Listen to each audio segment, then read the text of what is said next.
I used to love Oprah, like most of us who grew up when we did. And only now did I realize I've been getting spoon-fed propaganda from this woman for years. I always took her little setup packages as gospel. Before I was a reporter, I never even thought to question whether Oprah might be intentionally misleading me. Then last night, the dawn came and I was like, oh my God, she is not a reporter. She's a propagandist. She's trying to shove messaging down my throat of whatever she believes, not what's real. So you remember she did that kind of factual interview after the quote documentary of Michael Jackson? Yes. That was so... What if I told you that Oprah was just tagged by Greg Gutfeld and MegynKelly in one of the most shocking media feuds since cable news and daytime talk shows clashed? She may be the queen of pity 1 minute, then side-eye and avoid sarcasm like it's raining reality checks. The hard receipts were delivered by Mean, and Oprah created an uncomfortable silence. What could possibly cause you to get burnt so quickly after receiving a car? Stay there, as this confrontation is twice as intimate and hotter than the drama in Oprah's book club. Gutfeld then entered with his sardonic best. Oprah's list of favorite things. So Oprah released her annual list of favorite things, and as usual, there are lots of expensive stuff. $1,000 pizza oven, $590 drip coffee maker, $80 of luxury salt. Sadly, no proposal from Stedman. Kat, do you think she went over this first to make sure it wasn't too extravagant? You're missing the best one. What?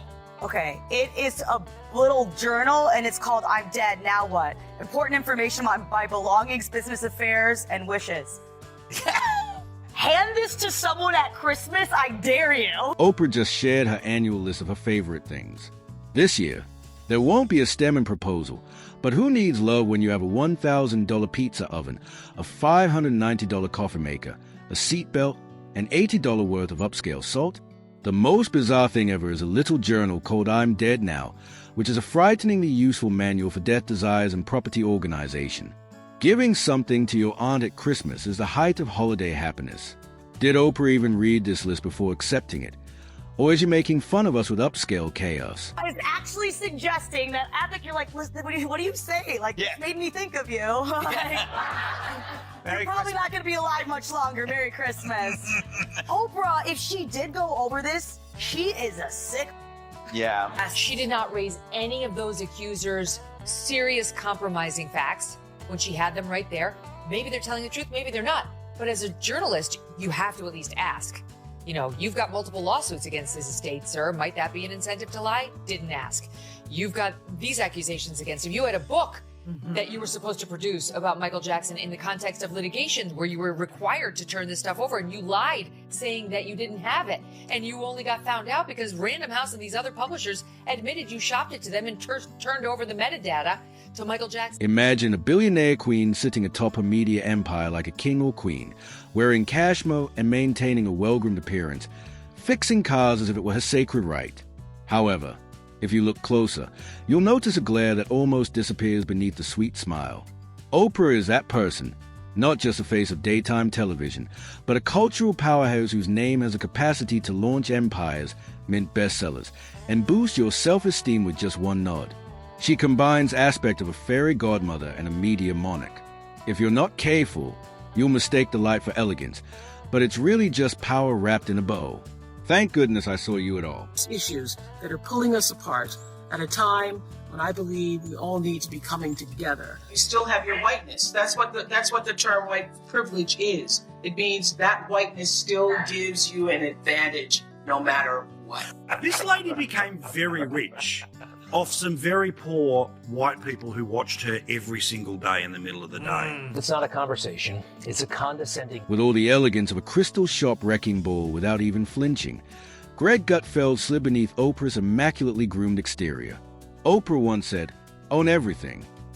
And she meant it literally, but not in the sense of a self-help spiritual trip. Rather, she wanted power over publications, streaming services, and networks that attract attention. Gutfeld made a disturbing truth public. Oprah's purpose is about dominance, not creating community media environment or uplifting viewpoints. Behind the charm and muted lighting, a cunning media shark is smiling and stealthily circling the industry, ready to devour anything that approaches a territory too closely. You got salt, you got cheese, you got pizza. Barry, I'm going to stop you there. Yes. I treat this like the list I get from my kids. They send me emails because they know when I laugh in their face, it hurts. Anyone who wants a $1,000 pizza oven,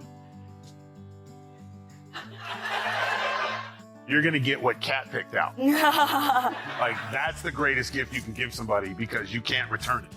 Because returning it, you think you're immortal? You think you're better than us? Like, get your affairs in order. That's the great, you stole the show. They wanted me to talk about a dog towel. That is towel's a towel. Great job. That's the best gift ever. And Oprah has never read this, just like I don't read the list for my kids. Megyn, you never want to give up. Kelly made book recommendations, promoted wellness, and surgically focused on Oprah, emphasizing her role as the ultimate cultural manipulator. In her exceptionally soothing voice, Oprah writes the emotional script for millions of people, making dissidence seem like heresy. Kelly didn't need to explain the subtext because it was clear. Liberation is not Oprah's definition of empowerment. Rather, it's silk-wrapped in control. Beneath the meticulously manicured smiles and assurances, there's a subliminal authority that shapes beliefs in addition to taste. It's more of a soft power empire than a conversation show. Think of a cult with more costly and upscale candles. Laugh last night, because you're so right about her team, like, controlling this cackling, was when she talked about the idea that she might shoot a home invader with her handgun. We have and that. She laughed. We have that one. Watch. When you said you have guns, no, at the debate. At the debate I'm a gun owner. Tim Walz is a gun. I know that. If And I thought somebody that was breaks in my house, they're getting shot. Sorry. Yes, I hear that. I hear that. Probably should not have said that. But My staff will deal with that later. She's not funny. Like the pretend laughing is so, like, Oprah's pretending to laugh. And by the way, can I just say, I'll let you finish your point on the gun, but the Oprah affect is done. It's so... As ordinary Americans struggle with debt and bounce checks, she portrays herself as a high priestess of hustle culture and self-love by promoting phrases like, "You can do anything," to millions of people who are in dire need of optimism. Like roasting a gratitude guru in a gold-plated penthouse while the rest of us seek Wi-Fi in the basement, she is a billionaire who breezes through life in silk robes and private planes while sipping artisan cocktails that most people can't even pronounce. Greg Gutfeld was excellent. The lesson, even if the only thing you can smell is Oprah's leftovers. Give thanks for what you have. So you know what wasn't on there? Anything about Maui, right? At one point in time, she and The Rock made that video to try to help out everybody who was hurt by the fire. And then that was just quickly discarded. She's like, okay, that didn't work. Who wants slippers? You want slippers. You get a pair of slippers. You're all getting slippers. The Wellness Kingdom comes next. The road to kale salvation is illuminated by Oprah's enormous empire, where cleansed t-shirts are revered as holy books and $60 meditation candles. Gutfeld referred to it as a wellness transformation, but more of a show than a substance, like a shark performing ballet in an odd, perplexing, and somewhat frightening way.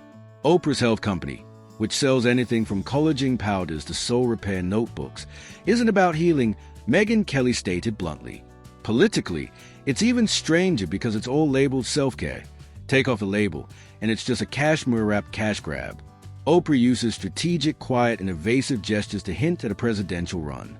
Gutfeld referred to it as a cliffhanger on a reality program. Megyn did a fantastic job.